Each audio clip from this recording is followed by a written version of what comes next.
Le talk de CNews, face à l'info, a démarré une nouvelle semaine que la chaîne espère plus calme après la tempête médiatique déclenchée par des propos d'Éric Zemmour sur les mineurs isolés.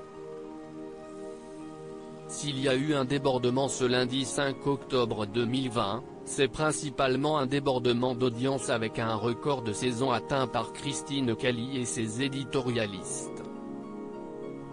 Le pape, pas en odeur de sainteté à partir de 19h04, Éric Zemmour, Marc Menant, Dimitri Pavlenko et Éric de Riedmaten ont commenté l'actualité politique, internationale et économique. Le premier nommé a critiqué le pape François qui l'a accusé de transformer le Vatican en ONG et regretté Benoît XVI. Benoît XVI pourrait lui rappeler ce qu'est la théorie catholique. François sort de son rôle, on voit d'où il vient. Formé par les jésuites, il est très idéologue et très influencé par l'extrême gauche. Plus tard dans cette heure, Marc Menant a proposé un focus sur Philippe le Bel, non sans rappeler l'origine de son surnom, dont le visage et le corps ont été comparés à Apollon.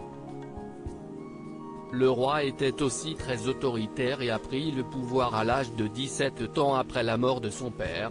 Philippe III, lui-même fils de Saint Louis, a rappelé le spécialiste avant de se pencher sur les difficultés de Philippe IV à être reconnu par les plus puissants. CNews intraitable pour la première fois de la saison, CNews a franchi le cap des 600 000 téléspectateurs. Une prouesse réalisée à une seule reprise lors de la salve initiale, à l'occasion du record d'audience historique sur cet indicateur, enregistré le 1er avril dernier.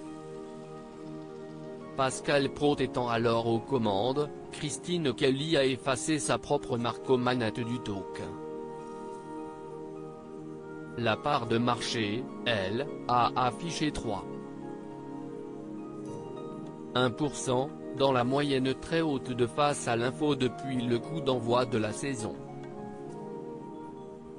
Sur les cibles, 2,3% des CSP+ et